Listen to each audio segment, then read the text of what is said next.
Okay, how's it going, guys? This is Aaron from MTGChallengers, and This is Alex Reed playing the Jeskai Burn deck. Yep, I'm going up against him playing Abzan Graveyards, or Abzan Reanimator, whichever one you like to call it. And yeah, it's our first commentary doing this, so hopefully it's a success. Alright, I like going into this deck on the play. It's about the best thing to do, as long as you got the proper hand. So we go into this, we draw our 7. It's really hard to beat this deck, Jeskai Burn, when you're on the draw, because it's just really fast on the tempo. Even though Junk has a pretty good mid to late game, it can stabilize. But in this case, I think I have right there a 5-lander plus a whip and a See the Unwritten, which I went ahead and decided to take that because I like having a lot of lands in this deck. It's a pretty good hand for me. I'm sitting on 3 land with all colors. Had the 3 or 4 land, but I'm a little sketchy. I don't like the mana confluence in this deck. I think it hurts a little too much. Yeah. The Mystic Monastery is a fantastic card to have, though. And I got a really good draw there with the Elvish Mystic on turn 1, so lucked out with that one. Come back in this instance. I'm not too worried about playing down the Monastery Swiftspear in my hand. I know the Mantis Rider is going to come down. In this deck, you don't want Junk anywhere to have any kind of acceleration. Right. So that Magma Jet not only giving me the scries, but giving me that ability to kill his curve is fantastic. Did you put that Power Master on top? Power Master goes to the top, and I push the Shivan Reef to the bottom because I already have enough land in my hand. See, there's 3 more right there. Double Confluence and a Mystic Monastery. Right. Still don't think I got anything. The only thing in my hand right now is a whip and a See the Unwritten. Yeah, sitting here watching this now, it seems like... So I didn't really need the speed for that, so I could just scry. It seems like he had a decent hand to start out, and then just drew too much land when I had the perfect hand to counter him. Yeah. So... I'm thinking a long time about this Murderous Cut. Honestly, I didn't see too much benefit in it, since I don't have really anything in the graveyard. And he doesn't really... The spells are what I'm worried about with him, more so than the creatures, so I thought I'd just scry away to try and get a Siege Rhino or something into play. See here, draw the Pyro Master I knew I was going to get. He has no available answer, so the go-to plan is to hit the Mantis Rider on the table and get 3 damage in there. Yeah. The Jeskai Burn deck is all about the pressure you can keep on the board and the pressure you can maintain for the entire game. Now, see, Mantis Rider was the play there because I'm sitting in a land with no burn power. No burn power in my hand, too many extra lands. Pyro Master can get me that burn power, dig 1 card extra a turn, but sometimes it doesn't work out. Yeah, I'm still frustrated. I still haven't gotten anything, so I just did Windswept Heath, which I get a Plains with later because I have plenty of black and green. What's that in your hand? A Hornet Queen chilling over there now? You drew into a Hornet Queen? It's pretty nice, but... Well, not when you burn my door. I still only have 3 lands. When you get rid of that acceleration, it hurts the top end of the curve. It's a fantastic way to play out. Okay. See here, here I didn't want the Pyro Master because I couldn't 0 for a significant card, so I decided to go on to the offensive. Yeah, so now he's got a pretty good creature presence, and there's not really much I can do at the moment. So kind of hold up 2 mana, bluff the Prowess ability. It's a pretty good way to play the deck. If you can keep 2 or 3 mana open, it's always good. In this deck, 3 is perfect because if you have a Mantis Rider on the table, you can always tap it after it's attacked for the Convoke for Stoke the Flames. And that's where you get some serious value, is on Vigilance on the Mantis Rider. Yeah, he's shuffling my deck for me because I'm not very good at it. But I went and got, at the end of his turn, I went and sacrificed the Heath and got a Plains, kind of hoping I'll draw into a Siege Rhino or something, but... A Siege Rhino would be the best card in this situation. Any amount of life gain, plus a creature that can... A Courser would have been good. Does this deck play a Courser in it? It does not. No Courser. Courser would be significant in this aspect. Is this the turn that you come down? I think this is the internal debate. Do you play the whip? Do you hold up a bluff kill spell? Right. I think here I play the Temple of Plenty. I think and scry just to try and maybe skip another turn of just not drawing anything because I can't really afford that at this point. Yeah, 4 damage across the board every turn hurts a lot. Yeah. Let's see. What am I thinking here? That Hornet Queen's just doing nothing. Yeah. Well, you're sitting on a hand of 2 big spells that you can't activate. So you're looking at the deck for the line of play. You're looking at what can I draw, what's best case scenario right here, and how can I set up for it better. Yeah, and I have another Land War Wastes, and I also have a Swamp. I think I ended up playing the Swamp later in the game instead of that because when I do have the Whip, I wanted to be able to, yeah, there goes the plenty. I want to be able to avoid paying any life from the Land War because every point counts. Right there, I would agree with this play. This Temple Plenty to get you 1 irrelevant card gone from the top of the deck when you're on the clock is the best play that you could have made right there. Here I draw about the best card for my situation. It's to Stoke the Flames. Yeah. It's just going to speed up the game and solidify the win for me. That extra 4 damage plus the Chandra still sitting in my hand. It's just, I'm in best case scenario. Nothing could have solidified this better than just drawing like burn spell for the for the monastery. The 4 damage is nothing to sneeze at every turn. It's 20% of the life total. I'll keep going for 4 damage every turn. Here we go. Here comes the play. And I think I drew a Sandstep Citadel, so once again, not really helping me out at all. It may be prudent in this deck then if you keep all of your mana accelerators in. When you board out, you might even lose 1 land since you would move to the play. It's advantageous in certain situations. Yeah, he's just chilling in there with the Stoke the Flames in his hand. I'm showing the camera the Stoke the Flames. I played the Swamp there. You kind of know what my line of play is, so I can get the double black without having to pay a life. It's good plan. Good plan. You don't want to hurt yourself against the burn deck. So I still have green and white open. And there it is. Here comes the Stoke. It's 4 damage.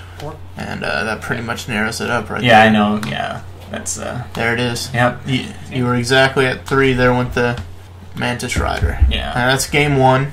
Obviously, just bad draws on the part of Aaron for the junk, but you got a pretty solid hand for the Jeskai Burn that just continued to hold value.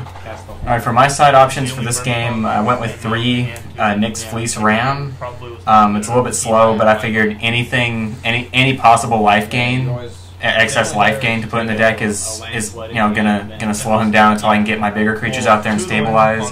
It's also a really good blocker with 5 toughness. I also put in a Resolute Archangel, which if you drop that late game right when they're about to close it out with a Stoke the Flames or something, can really upset the game and give you a pretty big flyer in the air to be able to block their Mantis Rider profitably and just be able to literally reset your life total. That can really kill them when they're running out of the burn spells in their hand. I also did add in 2 Banishing Lights just for some more removal. And as for siding out, I took out 2 Satyr Wayfinders. They're just 2 Satyr Wayfinders and 1 Nyx Weaver because they're a little bit slow and they're not. I wanted to play more removal / life gain and take out some more of the graveyard elements. I also took out both Ashen Riders because they're just really slow, and a point removal against this deck isn't really very good because it does a lot of tokens, at least with the goblins.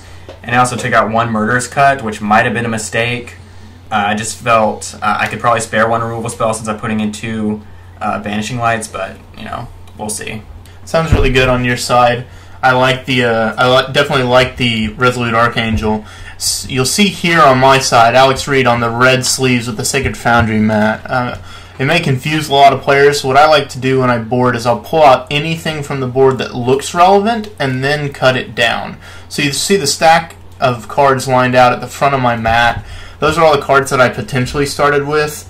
What I ended up going with is 2 Disdainful Stroke, because the CMC of 4 or greater hits just about everything in the deck. You'll see me slipping through here now. Banishing Light's very relevant. I definitely wanted those because that's one way to get around the Whip and just kind of cut his curve down. Whip is just about the best thing for his deck because he's dredging, he's tossing stuff into the grave, he doesn't care, he's just going to whip it back later. And let me tell you from experience, a whipped back Hornet Queen is very scary to deal with. Yeah.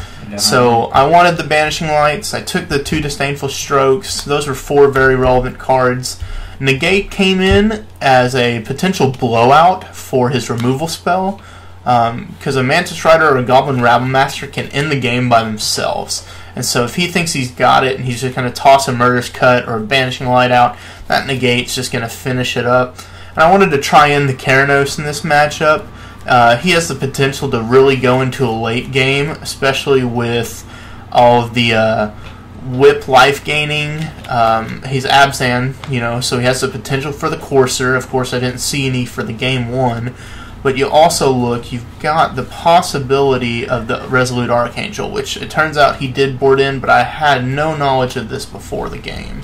So I really like the Keranos.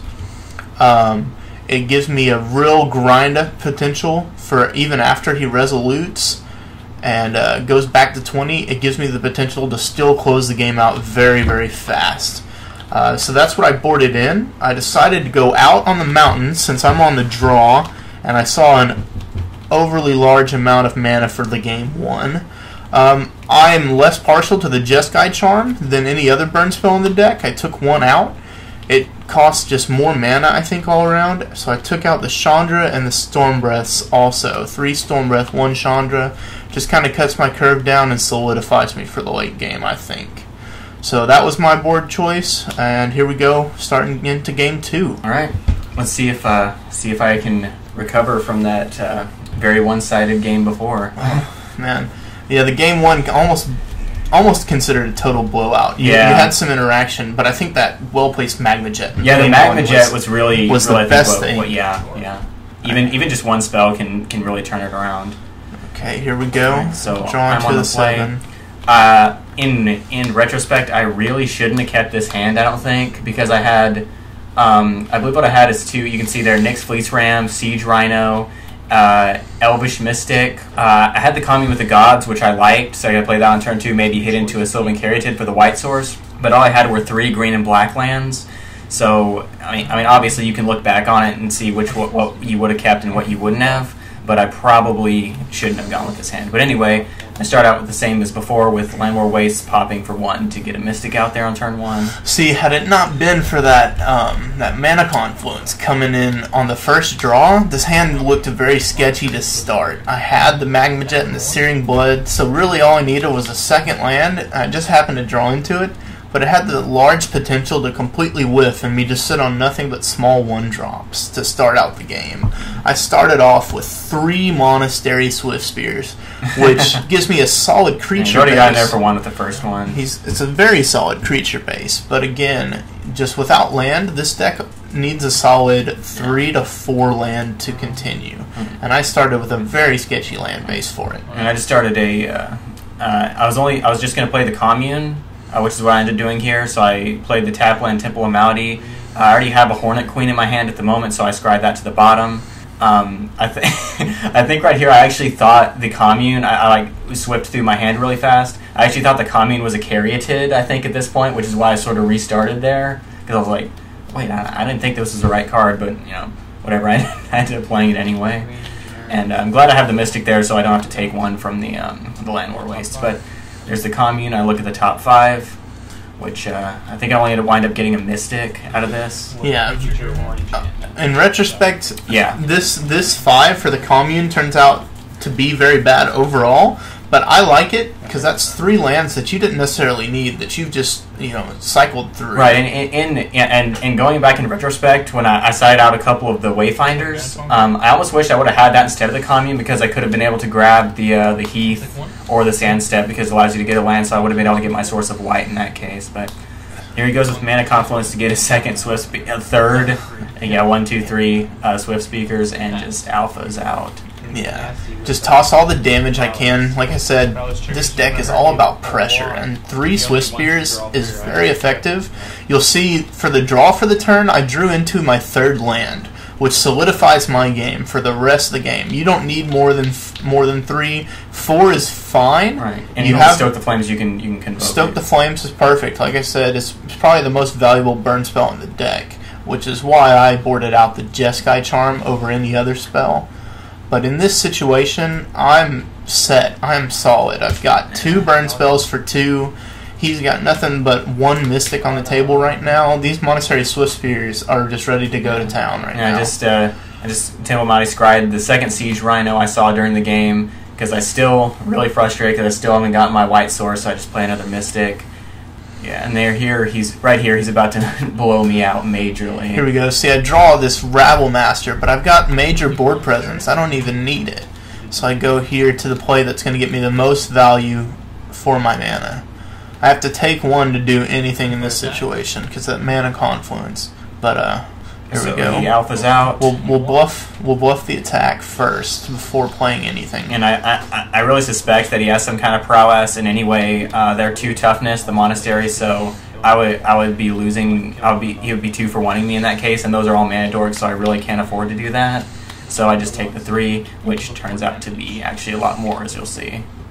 After no blocks, you go before damage, and this really gets me all the value. Yeah. I get a kill, I deal 3 damage to his face, and I prowess all of my 3 guys. prowess triggers for a total of 6 damage for the creatures, so a 9 total. So you'll see for 2 mana, I pay 2 mana and 1 life, and I get 9 damage in and kill a creature. That is just about the best value you can see. Alright, so I just finally drew a white source, which is a Sylvan Caryatid. So I finally got it, but even that, it's pretty slow. So I'm really in a tough spot right now. So I think I end up just playing the Caryatid to have another blocker. Let's see. Yeah, Caryatid in this instance, or the Siege Rhino would be perfect. Actually, anything in your hand besides the Hornet Queen gives you a significant blocker. Even with a prowess trigger or 2, you still maintain a block. Yeah, the other choice was the Whip, which would have, that would have, I believe, tapped me out of another blocker. Or have I played my land yet this turn? No lands come down. No land yet. Right. But I just figured I wanted another creature that fixes me so I can play the Siege Rhino the next turn. See here, I'm showing the camera this Magma Jet. I like to kind of shuffle my hand around here so you can see what's there for sure. This is a Rabble Master. Yeah. But the Magma Jet's the relevant card, and I've shown it to the camera already 2 or 3 times because I'm basically just showing I'm going to do a repeat play of the Searing Blood and just deal 2 damage to the Mystic and gain more prowess triggers. So Caryatid comes down, giving me another blocker, which is really good in this situation because it fixes me, of course. And even though I believe he will get another prowess trigger this turn, it's only 2 power, so it is still able to block it without dying. Okay. Now this draw on the Mantis Rider changes things a little bit, because now I have to look through my hand and see where I get the most damage output for the turn. And this is what I'm doing. You'll see me looking at all the cards.